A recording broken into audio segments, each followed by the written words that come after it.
Good morning, everyone. Welcome. My name is Menachem Creditor. It's my honor to serve as scholar in residence and rabbi for UJA Federation of New York. We bring you Torah and music, blessing, and community every weekday. We've been doing so since March 18th, 2020. Today it is March 20th, 2026. It's good to see all of you, friends. We've shared so much together over these last 6 years and 2 days, finding each other, saying good morning, learning some Torah. Adele and Penny, Arlene and Deborah, Tara, good to see all of you. Neil and Susie, welcome, friends. It's broadcast 1513. Thanks, Penny. John, good to see you too. Hi, Deborah. Hi, Lydia. Carl and George, Ashley and Amy, Cecile, Boker Tov, everyone. Hope you're getting ready for Shabbat. Hope you're not stressed getting ready for Shabbat. Let's see who else is here. We'll say a few more good mornings. We'll sing a bracha, learn a little bit of Torah. Linda and Debbie, good to see you, friends. Rose and Jerry, Arlene, Boker Tov, everyone. Let's take a breath, sing a bracha, learn some Torah. Hi, Barry. Hi, Ron. Sharon, nice to see you. Sounds like spring has sprung, friends. Happy spring. Adrian, nice to see you. Hi, Scott.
So good morning, everybody.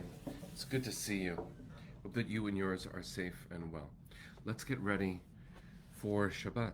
Let's learn a little bit of Torah. This whole week, we've been learning about Parshat Vayikra, the very first Torah portion in the book of Leviticus. We've spoken about how the sacrificial system itself, which is described in detail, can be both off-putting and incredibly important to understanding how our ancestors came close to God. We've talked about that very small aleph in the very first word of the book being perhaps a hint that God is willing to make space. We've looked at the world that we inhabit and its complicated nature when it comes to the act of sacrifice, what we're willing to give in order to build a world that must continue to exist. It's important to review some of this because Vayikra is that important. It's the very center of the Torah, the third of 5 books, and it occupies a place in the Jewish imagination so much that when young children in Eastern Europe would begin their Jewish educations, they would begin with this book. Maybe it's because if you start with this, you know that you're going to get to the stories. And so start here, work your way through it, and then you get the narratives. But it also could be that the core of Vayikra, the very idea that God calls in, remember what we learned, I think this past Monday, with Lashon Chiba, with a voice of embrace, a warm, loving voice. Because both kinds of speaking are invoked in the very first verse, Vaydaber and Vayikra. It's a doubling of the word to speak. And that means there are different tones in that one sentence, similar, friends, to when we speak with love to people around us. If we begin with a high and strong sounding voice and we see that that's not working, perhaps we shift to a quieter tone. It's been measured by study after study that when we speak to babies, when humans speak, adult humans speak to babies, our voices shift. A higher pitch, a quieter tone. It might be that because the way that we relate to each other can be so not even intentional but instinctive. When we want to be close, we make that sound. And in a world that we inhabit, similar to the one of Vayikra, it might be more modern, but it isn't categorically different.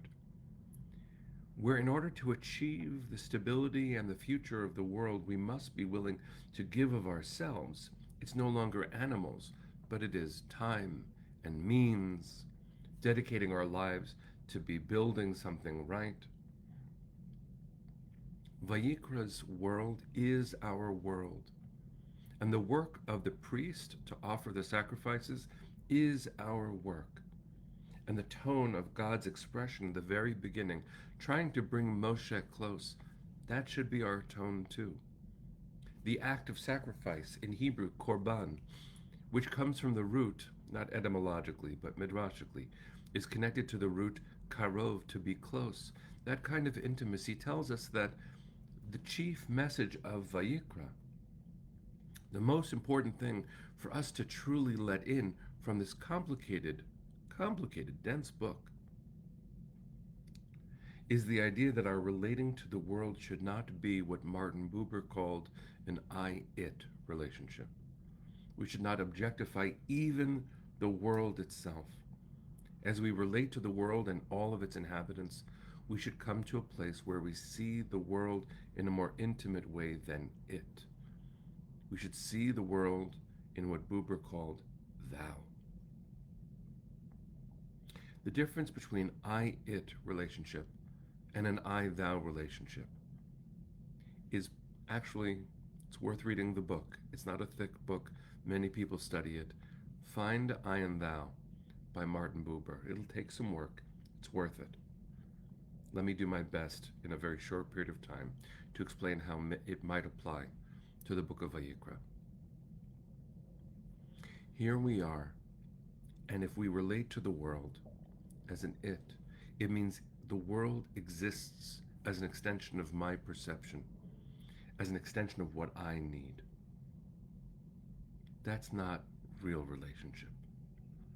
If I can see the world as having its own reality, starting with one person at a time, instead of presuming that I know what someone else is feeling, or that what they do is always related to me and my needs, that's not how the world is. That's not how relationships should be. Truly being in relationship means wondering about what is it that the other needs. If I can get that right, which is a lifetime of work between people, I might begin to see it as Martin Buber did with trees, even seeing trees as a worthy other. The tree is not there to satisfy my need to be in wonder. The tree is there. Maybe my big obligation, as Buber suggested, is to be open to the tree being there. And then I wonder about, why is it there? What is a tree? He has a beautiful poem. I wish I could remember it by heart to recite it. Standing in front of a tree, just encountering it, which is Buber's language for being in this kind of revered relationship. To see a tree as a thou, to see every human being as a thou, not it. Well, that might even allow us, as Buber suggested, to being open enough to encounter the thou, the one. You can't expect it. You can't know it. God is beyond knowing and definition, but to have a sacred encounter with another. Vayikra sensitizes us to the world. The animal that we brought as sacrifices, yes, was an extension of our own need. That was a stepping stone towards understanding what it is to relate to the world. It wasn't easy, and we were told when we were offering sacrifices that we had to hold it.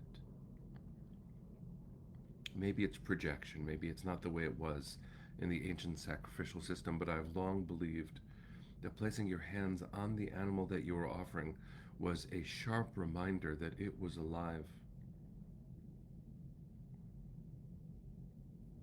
As we walk through the world and as we read this parsha and as we please God, tend to our relationships and remember that it's our obligation to tend to the world.